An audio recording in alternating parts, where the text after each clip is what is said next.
Boa tarde, amigos. Estamos começando o programa Visão Crítica desta semana. A todos, o nosso muito obrigado pela audiência. A vocês que são do Vale do Guaporé, do Vale do Jauru, que estão sempre conosco.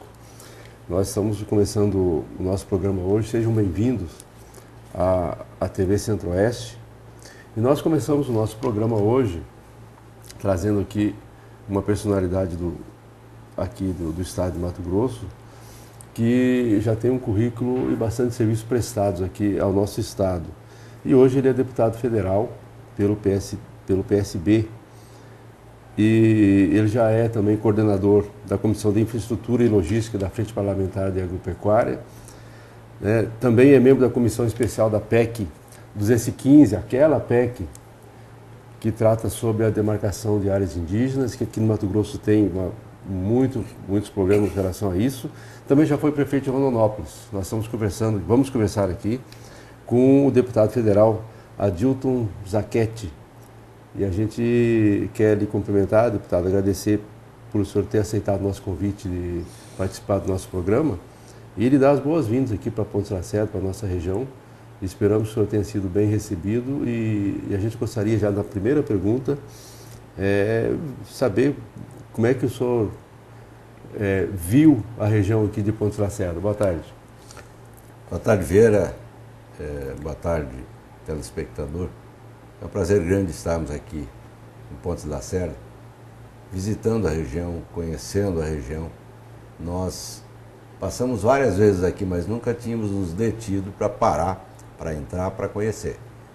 E, graças a Deus, tem lá algumas coisas que a política nos proporciona, que é se relacionar com pessoas, conhecer novas cidades, conhecer o nosso estado, conhecer o nosso país, mas principalmente o nosso estado. E eu vim aqui com um desejo de conhecer a região. E quero primeiro agradecer a recepção que tive ontem quando cheguei, as pessoas que me receberam, o carinho que nos deram nessa chegada.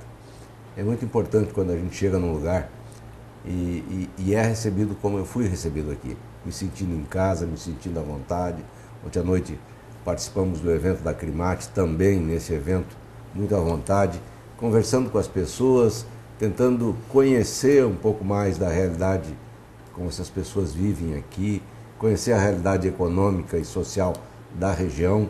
Então, é motivo de alegria estar aqui para essas situações de conhecimento. Tá certo. Deputado, a primeira pergunta que eu quero fazer para o senhor é o seguinte: Pontes Lacerda, e a região aqui de Pontes Lacerda principalmente, se ressente muito do desenvolvimento. Os índices de desenvolvimento da nossa região são inferiores às demais regiões do estado. Um dos problemas que a gente enfrenta aqui é exatamente a parte a concentração da atividade econômica aqui, ser a parte da pecuária.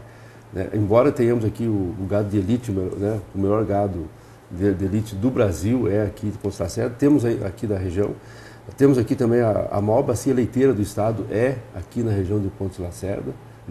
A parte de mineração é muito forte aqui ainda, tanto que a maior empregadora da nossa região aqui é uma mineradora, Mas a gente se ressente muito da diversidade da atividade econômica.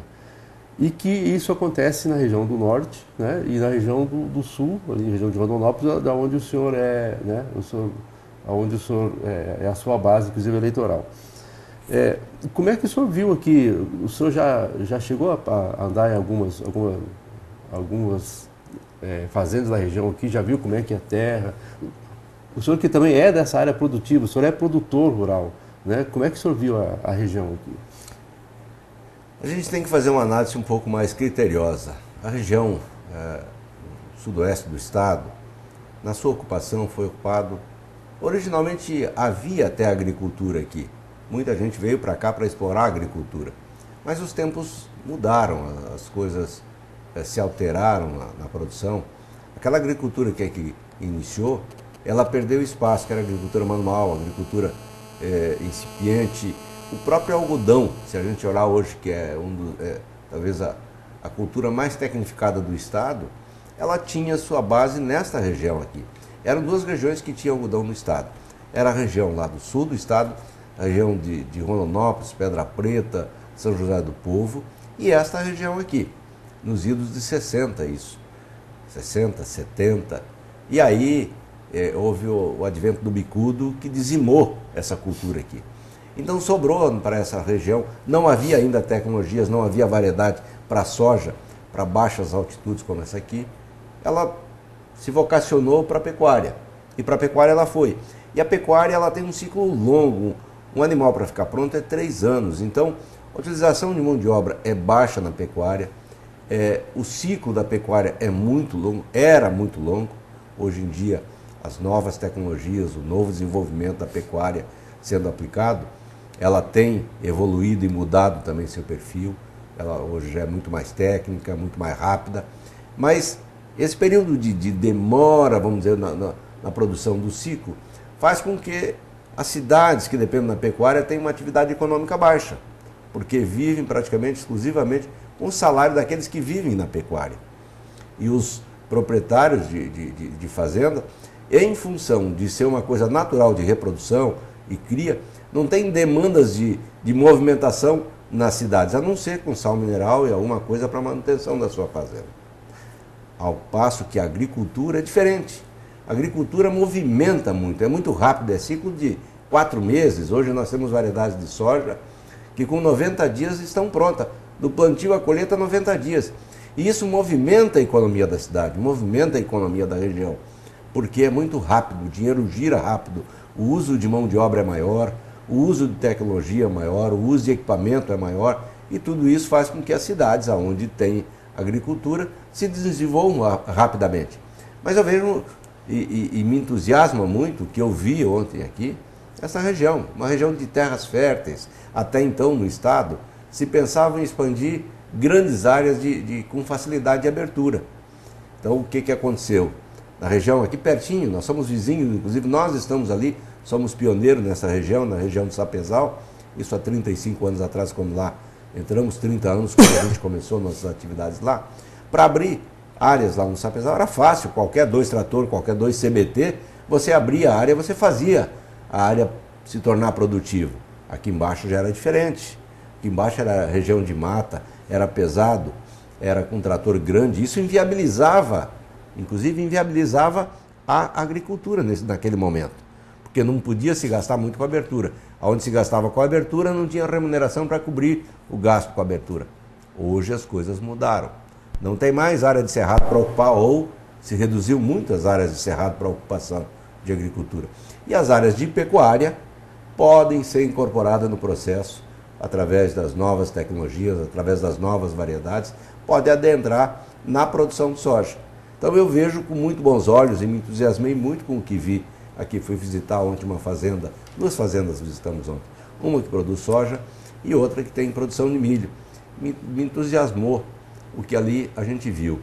Milho em baixa altitude, como aqui é de baixa altitude essa região, altamente produtivo, e soja também de baixa altitude, muito produtivo. Então eu quero crer que esse ciclo que você disse que ficou a cidade por um tempo parada, com IDH mais baixo que as outras cidades onde teve a expansão da soja, isso aí eu acredito que começa um novo ciclo para vocês aqui, na região do Vale do Jauru e do Vale do Guaporé. Eu acho que aqui está iniciando um novo ciclo de atividade que vai trazer mudanças dentro das cidades e dentro da região. A soja vai vir para cá. Pode não ser amanhã, pode já não ser no próximo ano em grande quantidade, mas a semente já está plantada. A gente já vê lavouras de soja, a gente vê o potencial produtivo que tem aqui e vê que com certeza a soja vai se estabelecer aqui. O nosso companheiro de bancada, Ivanildo Amaral, que também é vereador, ele, na década de 2000, no ano 2004, 2000, ele fez aqui em Pontes Lacerda um tipo de um balcão de negócio, era outro nome, né, Ivanildo? Superintendência de recuperação de áreas, trazendo a agricultura para as áreas degradadas do município. Nós criamos, então, parcerias com os produtores, deputado, e plantamos no primeiro ano. No primeiro ano nós conseguimos plantar 18 mil hectares, né, Vieira? Nós não tínhamos nenhuma concessionária de tratores, ato contínuo a isso, vieram e estão aqui 4 empresas. E o que nós imaginamos na época, buscamos experimentos usados em Minas com o Dr. Zé Humberto, e aqui com 152 metros de altitude, ainda tem áreas com 200, 250, mas qual que é o fator que movimentou isso? Que é alentador ainda e de alta praticidade para nós. Enquanto no Médio Norte, numa área de cerrado que abre, tem que colocar 6 toneladas às vezes de calcário, aqui as nossas terras, a grande maioria não usa calcário. Enquanto lá usa 1.200 quilos de adubo, deputado, aqui nós usamos 400 quilos. E conseguimos produzir, diferentemente do que produz no Médio Norte, 45 sacas por ano no primeiro ano de plantio, aqui nós temos médias aqui de 51 sacas, média. Em lugares que é mais. Os recordes que são batidos aí com áreas no Médio Norte, altamente desenvolvido, tecnificado, um dos melhores do mundo, que produz aí 60 sacos, 60 e poucos sacos por hectare, aqui a gente consegue isso já no segundo e no terceiro ano. É um negócio impressionante. Bom, primeiro cumprimentar o Ivanildo, vereador, e dizer, Ivanildo, que realmente a gente vê essa diferença. Nós que plantamos no Cerrado, nós que plantamos em área Cerrado, consegue perceber a diferença de fertilidade. É uma realidade. Os índices de utilização de potássio que se usa na área do Cerrado comparado com aqui é muito diferente. Aqui, inclusive, tem áreas nessa região aqui que não precisa nem utilizar potássio. Ela tem um índice de potássio no solo que é suficiente para produzir a soja. Então você só vai usar uma adubação de manutenção. Então, por essas variáveis que a gente está colocando aqui, de variedade hoje desenvolvida para baixa altitude, de fertilidade que tem o solo, de agora o solo já está ocupado, a fazenda já está aberta, está com pastagem, e a transformação de pastagem para a agricultura ser um custo suficiente ou não, que não ultrapasse o limite, que dê oportunidade de retorno, eu acredito que a soja vai vir para cá num passo lento, sim, porque nós estamos entrando dentro de uma crise econômica que vai demorar um pouquinho para sair. Isso não é do nosso estado, não é privilégio só da nossa região, uma crise que o Brasil está passando, mas aos poucos ela vai vir, vai se consolidar. E também você tocou num ponto que é importante a gente falar. Quando nós entramos no Sapezal, para nós comprarmos uma peça, qualquer coisa que quebrasse lá no Sapezal, ou nós vínhamos para Campo Novo, que também não tinha, ou nós descíamos a Tangará, que é onde nós íamos encontrar apoio para a nossa produção lá no Sapezal, a 250 quilômetros de distância. Aqui hoje, para minha surpresa, eu andei na cidade ontem e hoje, e vi concessionária da Case, vi concessionária da New Holland, vi concessionária da Valtra, vi concessionária da John Deere. Quer dizer, as empresas já estão aqui. Olha a diferença de ocupar aquelas áreas na época que foi no Sapezal, onde você não sabia nem qual estrada que você tomava, porque tinha os carreadores lá, e nessa época de chuva, se você errasse o carreador, você dormia lá mesmo, não tinha como sair, de como está aqui hoje. Olha a diferença. Então, por isso que eu acredito e tenho certeza que a soja virá para esta região e irá transformar as cidades dessa região, porque ela, aquilo que a gente falou no início, ela movimenta muito rápido a economia. Tá certo. Deputado, antes de ir para o intervalo comercial, eu gostaria de ter saber a sua posição com relação à atual situação do país. A gente vai voltar depois para a nossa região, mas é importante eu fazer essa pergunta agora. Com essa dificuldade que o senhor acabou de abordar, nós estamos com dificuldade financeira, o país inteiro aí, né? O dólar hoje está 3,26, 3 e pouco, né? Estava no ano passado 1 e pouco. Apesar que eu acho que para a soja é interessante, né? Por um lado é interessante, por outro lado não muda nada. Os insumos todos da soja são dolarizados. Então o dólar a 2 ou o dólar a 3, quem comprou em dólar vai precisar a mesma quantidade de dólar para pagar. O que a gente tem que observar, que também não é um bom momento para a soja, é que o mercado em dólar caiu. Nós, no ano passado, vendemos soja no Sapezal a 25 dólares. Esse ano nós estamos vendendo soja no Sapezal a 16 dólares 50, 17 dólares. Então nós tivemos uma redução, uma retração de preço em torno de 25% a 30% em dólares. Aí você pega o ganho cambial que teve aqui dentro. Quem tem negócio em real, que deve em real, Para ele não mudou muita coisa, porque o soja ano passado era em torno de 50 a 60, ele ficou dentro desse patamar de preço em reais, e esse ano está mais ou menos a mesma coisa. 50. Ele está entre 50 e 60, dependendo da região do nosso estado, o preço da soja desse ano. Então, as dívidas em reais, quem paga a conta em real não teve problema nesse sentido, mas quem paga a conta em dólar está perdendo dinheiro sim em relação ao ano passado. Mas nós estamos vivendo um problema bastante difícil nesse momento. É insolúvel? Não. Ele será solucionado. O Brasil é muito maior do que esses problemas que nós estamos vivendo hoje. Nós temos uma coincidência nesse momento, temos duas situações. Uma situação econômica que ela está batendo a porta de cada um de nós. A inflação está aí, não tem como negar, juros subindo, o governo arrochando e apertando de todas as formas para conter inflação, para fazer superávit que ele precisa, e ao mesmo tempo uma crise política acontecendo. Isso nunca o Brasil viveu uma experiência dessa forma. Mas o que nos deixa preocupado por um lado, porque a crise está instalada, mas nos deixa muito tranquilo por outro lado. As nossas instituições estão fazendo a sua parte. E a democracia é consolidada nessas horas. Isso é bom, porque nós temos que aprender, e nós temos uma vida democrática muito curta, nós temos 30 anos de democracia. Quando acabou a ditadura, fazem exatamente 30 anos, foi agora dia 15 que se comemorou o fim da ditadura. E isso mostra que a democracia implantada no nosso país é sólida. E ela tem feito aquilo que ela foi projetada para fazer. Fazer as pessoas conviverem, mesmo tendo diferença de opiniões, diferença de posicionamentos políticos, respeitando as regras democráticas que são colocadas. Então isso é o lado bom dentro dessa crise. E essa crise vai fazer com que a gente melhore. Pode ter certeza, nós vamos passar dificuldades. Serão 2 anos aí, onde a gente vai ter o governo arrochado, sem dinheiro, sem poder fazer investimentos, fazendo o básico daquilo que é sua função, tá? E a economia, do outro lado, também com problema, porque o mundo passou por uma turbulência e, em momento para trás que o governo deveria ter apertado o cinto, ele menosprezou a crise mundial, ele achou que com um discurso só ele resolveria e foi deixando as coisas andar a bel prazer. E agora a conta chegou, passada, e aí mais ainda, problema eleitoral, mais ainda, a lei de responsabilidade fiscal não sendo cumprida, tudo isso caiu no nosso colo agora.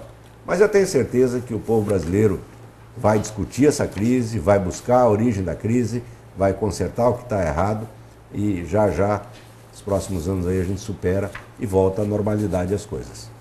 O senhor sinaliza 2 anos aí. No mínimo 2 anos para superarmos as dificuldades que a gente tem. Isso não só com relação ao governo federal, mas a nível municipal também. Os recursos, o Brasil, o pacto federativo que nós temos, ele é muito injusto, porque ele está muito concentrado no governo federal. Os governos estaduais e os governos municipais, que são quem tem contato direto com a população, é o município, são os que menos dinheiro têm. Em torno de 13% ou talvez 15% fica o dinheiro no município. Um pouco mais no estado e o restante é todo na União. Então, se a União está com problema, reflete em todos nós. Repasses, né? Por isso, essa semana, inclusive, foi instalado uma comissão lá no Senado para discutir o Pacto Federativo. Tá? Para discutir o Pacto Federativo, porque não temos que mudar essa forma. Eu acho que os municípios têm que ter mais autonomia, os estados têm que ter mais autonomia, porque é aqui que as coisas acontecem. As arrecadações têm que ficar no município. Tem município que arrecada uma quantidade grande de impostos, repassa, são do governo federal, e os retornos são pequenos a eles. A população paga muito imposto e não tem a devida qualidade de vida. Então isso é uma das discussões que está sendo travada nesse momento no Congresso Nacional para mudar essa situação. Queria fazer aqui um adendo, Vieira, e você, com muita propriedade, o deputado respondeu muito coerentemente como é o perfil dele. Essa dolarização, essa alta do dólar, ela representou para o Estado um aumento da dívida imediata de 40%. Por quê? Porque o ex-governador negociou em dólar, financiou nos Estados Unidos a dívida do Estado e não teve o critério de fazer um seguro. Ele bancou o risco da majoração do dólar. E isso nós vamos pagar 40% só dessa bagatela que é o tamanho da nossa dívida. Talvez não foi toda a dívida. Ele colocou uma parte da nossa dívida dolarizada.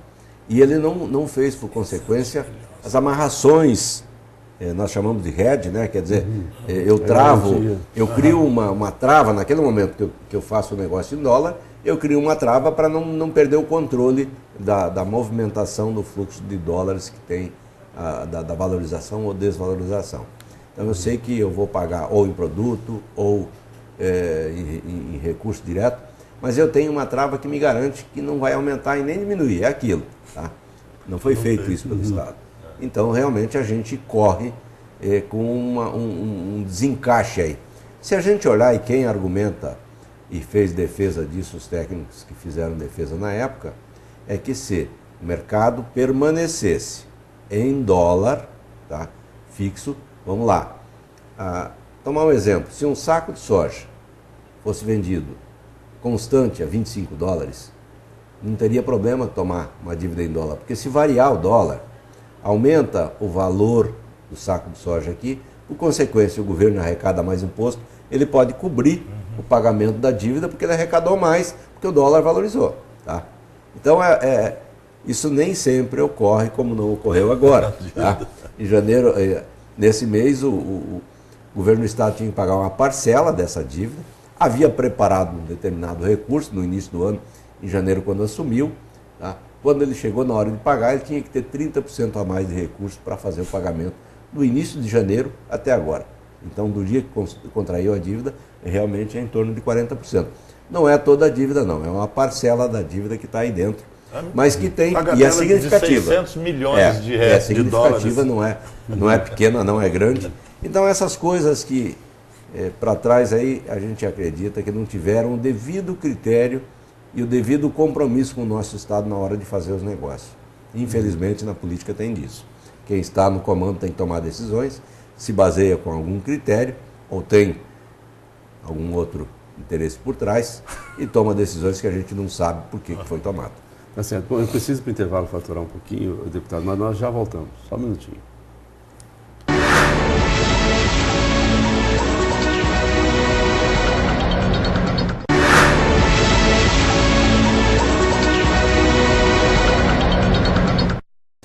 Estamos de volta, conversando com o deputado federal Adilson Sacchetti. Ele é da região de Rondonópolis, foi eleito a primeira eleição para deputado federal agora. Deixa eu só te fazer um adendo. Sim, nós somos da região de Rondonópolis, mas nós somos da região de vocês aqui, porque nós somos pioneiros aqui no Sapezal e foi as minhas duas cidades de principal votação que eu tive.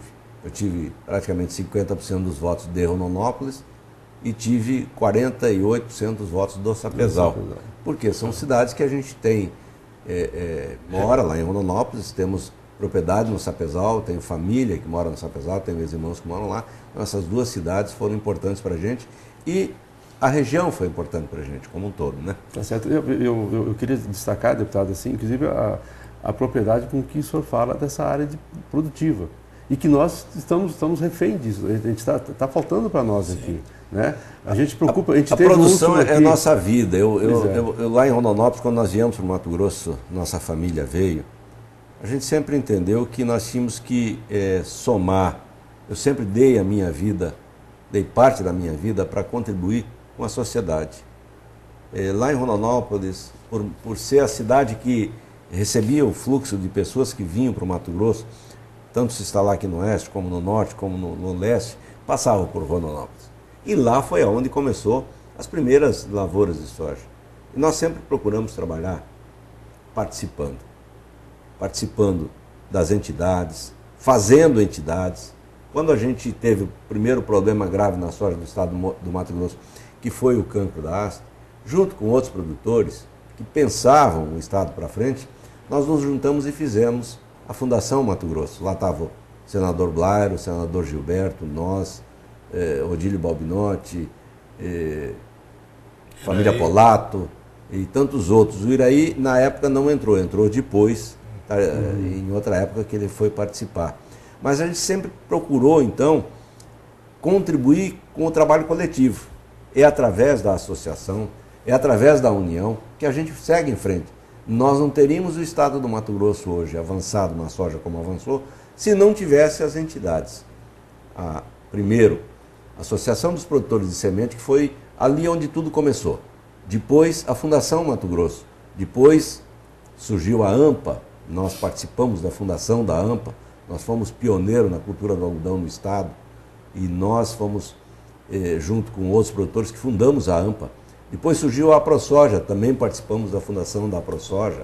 Depois veio a Aclimate, que também se desenvolveu nesse contexto, que hoje também é uma realidade e traz outro pensamento para a produção pecuária. Tá?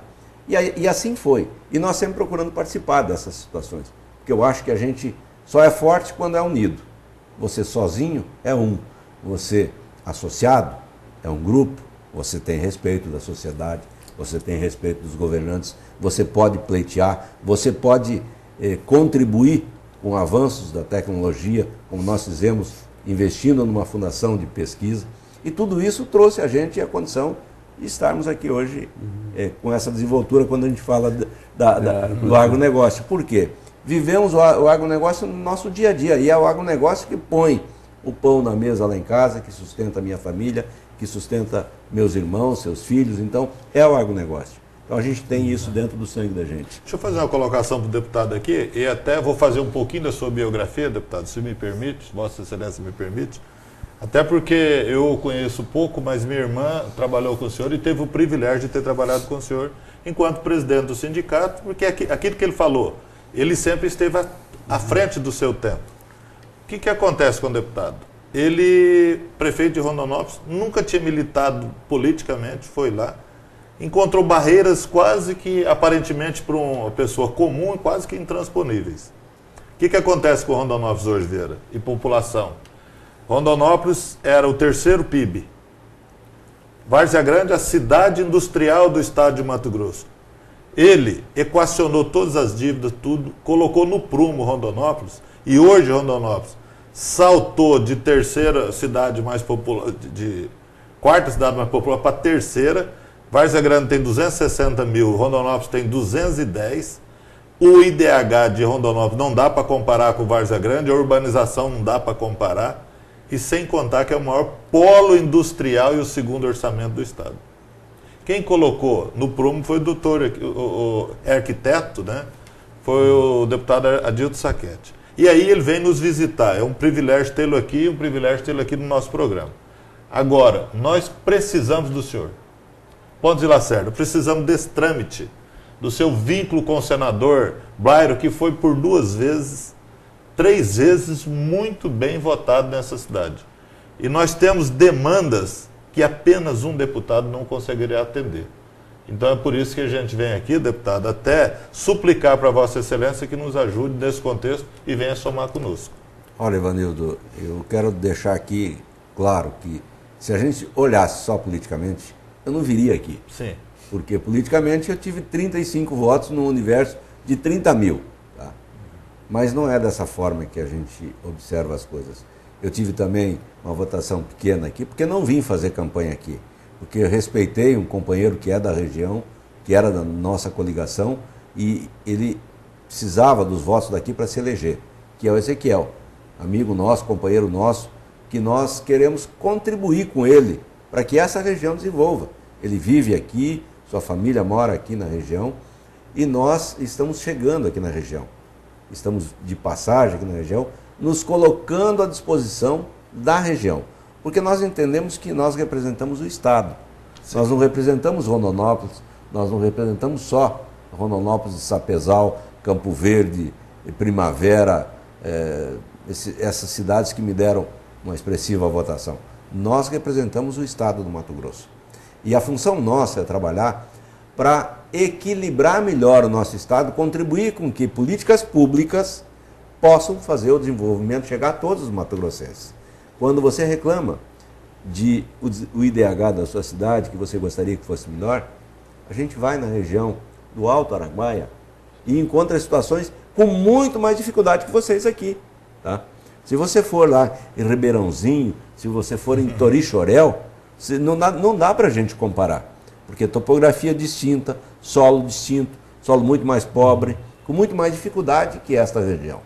Então, nós temos que trabalhar para fazer políticas públicas, trabalhar com leis, trabalhar influenciando o que a gente pode lá em Brasília, para que todo o Estado receba apoio e possa receber aportes, possa o desenvolvimento chegar a todos.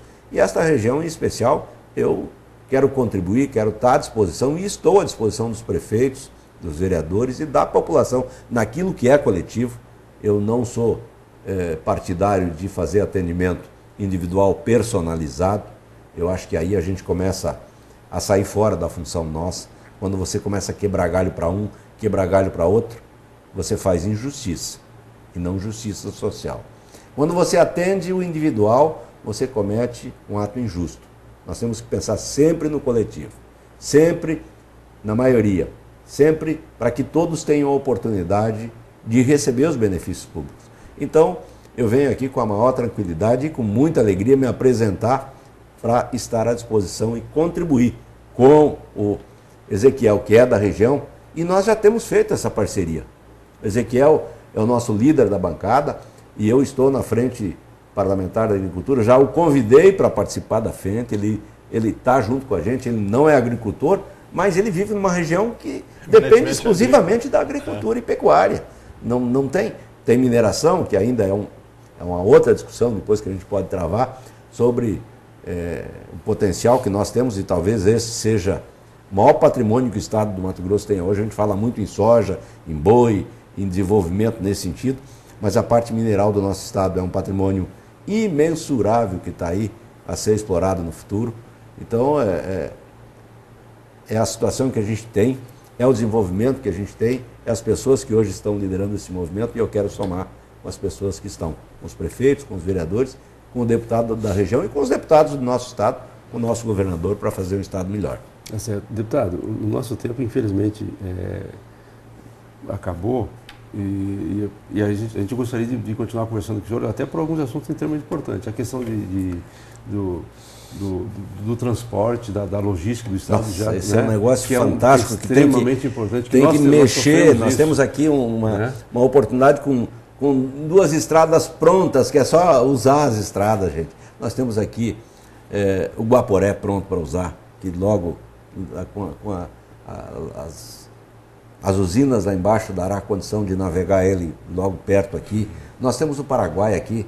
E eu fico indignado, eu como cidadão aqui do Mato Grosso, não estou falando como político. Se o Rio Paraguai serviu para colonizar a América do Sul, serviu para ocupar o Mato Grosso, serviu para fazer a história do Mato Grosso, por que agora não serve mais? Por que agora o rio está ali instalado e não pode ser mais usado? Será que não há uma incoerência nessas exigências que colocaram? Agora, depois de muita luta, começa a dar os primeiros passos na utilização do Rio Paraguai. É extremamente importante essa hidrovia, acho que é uma das grandes soluções que o Brasil tem. O entrave toda a nossa região aqui, todo o nosso estado, é logística. E as hidrovias estão aí, Deus deu essa dádiva para nós, é só saber explorá-la. Então tem muito ambientalista que coloca travas a isso, que a gente também tem que respeitar. Nós não podemos sair de forma afoita, fazendo a ocupação dos rios, a utilização das hidrovias, sem ter a responsabilidade de ter o respeito com o rio. Mas dá para fazer as duas coisas com consciência, de respeitar e preservar o rio, mas ocupar ele para o desenvolvimento regional. Esse é um tema que me entusiasma muito, por isso faço parte dentro da frente da Comissão de Logística e sou o coordenador dessa comissão. Nós temos ferrovias que tem que ser discutida, que foi e voltou, e foi e voltou, e demora para sair. Para chegar em Rondonópolis demorou 20 anos, para chegar de Itaquari a Rondonópolis. Agora de Rondonópolis a Cuiabá não sei quanto vai demorar. Teria que estar integrando esse nosso estado com ferrovias. Tem a FICO, que está para adentrar no nosso estado, lá do outro lado, lá na região leste do estado, em Canarana, Água Boa, e vinha até Lucas do Rio Verde. Ela deveria ser transversal, vinha até na Rondônia, para interligar da Rondônia até os portos. Nós deveríamos ter uma ferrovia no eixo onde está o 163, indo aos portos lá de cima, descendo até aqui embaixo. Nós temos um potencial de produção da produção brasileira toda. Nosso Estado, com as áreas abertas que tem, com as tecnologias que tem hoje, ele pode produzir o que o Brasil produz hoje. Então, aqui tem a oportunidade do desenvolvimento e eu quero fazer parte desse desenvolvimento. Tá certo. Bom, ficou faltando também, tem outra oportunidade, eu gostaria que o senhor comentasse com a gente sobre a questão da demarcação da área indígena. Das terras indígenas, rapidamente, eu até gostaria de falar, porque a gente tem essa situação. Eu faço parte da PEC 215, tá? Eu lutei para ir lá para expor o nosso pensamento. Nós temos que respeitar os índios. Nós não podemos achar que índio é para ser excluído. E índio é para ser integrado na sociedade, é para ser respeitado por nós, mas nós não podemos ficar à mercê de um antropólogo, de uma FUNAI ou de uma ONG que não tem nada a ver com índio. E aí vem e começam a criar situações onde não existe e causam todo um problema regional, estadual, como causaram a desintrusão lá do Poço da Mata, na região leste do estado, foi uma violência. Cidade consolidada, lavouras consolidadas, fazenda com mais de 30 anos ocupadas, de repente passa o trator em cima, destrói tudo e é reserva de índios sem receber indenização, sem receber nada. Isso não pode acontecer. Isso é violência. Isso agride as pessoas. E para isso nós vamos trabalhar para que se respeite o índio, mas que se respeite a produção também e se busque um equilíbrio de forças para que atenda os dois. Sobre esse assunto, o Ivanildo elaborou um trabalho, né, muito bem feito, muito bem substanciado, que ele deve, acho, até ter passado, né, para a assessoria do deputado. Aqui. Né, que é de extrema importância, muito importante mesmo. Fundamentado, feito pela própria FUNAI, que diz não existir índios na zona de fronteira com a Bolívia, que diz não existir quilombolas. Então isso é uma história, uma historieta criada pelo malfadado Conselho Indigenista Missionário. Que eu inclusive escrevo no meu trabalho, que é Conselho Indigenista Visionário. Eles tiveram a visão de um dia ter índios na região. A população não admite ser tratada como índio. O estudo antropológico não encontrou nenhum resíduo de ação silvícola na região desde a sua abertura pela atual civilização. Tá certo. Deputado, obrigado pela sua participação. Eu gostaria de deixar um tempo ainda para as suas considerações finais do nosso programa. Obrigado, Vieira. Obrigado, Vanildo. Eu quero aqui agradecer a oportunidade de estar com você que está nos assistindo em casa agora. Dizer muito obrigado por esse tempo que você nos deu. E nos colocar à disposição desta região. Estarei lá, como falei, somando, sendo mais um representante dessa região. Eu não posso chegar aqui e prometer nada, porque aquele que promete tem que cumprir. Mas uma coisa, assumo o compromisso do trabalho, de estar disponível para trabalhar. Se o trabalho for coroado com sucesso, ótimo, é isso que a gente quer e é isso que nós vamos fazer. Então, muito obrigado por essa oportunidade e é uma alegria muito grande estar com vocês aqui. Obrigado. Vieira, só reitero aqui, deputado, eu confio na sua competência, sabida competência, no seu discernimento para ajudar Ponce Lacerda. Ajudar mais. Aquilo que eu lhe pedira no aeroporto ontem, eu reitero. Precisamos canalizar e urbanizar os dois córregos da nossa cidade. Que nós vamos sair da condicionante de uma cidade pequena, de uma vila, e vamos transformar numa cidade. Fazer o que o senhor conseguiu fazer em Rondonópolis, 10%, nós seremos uma das grandes cidades do estado. Tá certo. Obrigado. Bom, nós conhecemos hoje aqui o deputado federal Adilton Zachetti, do PSB, do Mato Grosso, e deu para perceber claramente que ele domina, como poucos, aí, essa área produtiva, que é o que a gente vive, né, o que a gente busca aqui na nossa região, o desenvolvimento através dessa área de produção. Obrigado, deputado. Obrigado a todos vocês que ficaram conosco até esse momento e que tenhamos todos nós uma bela semana.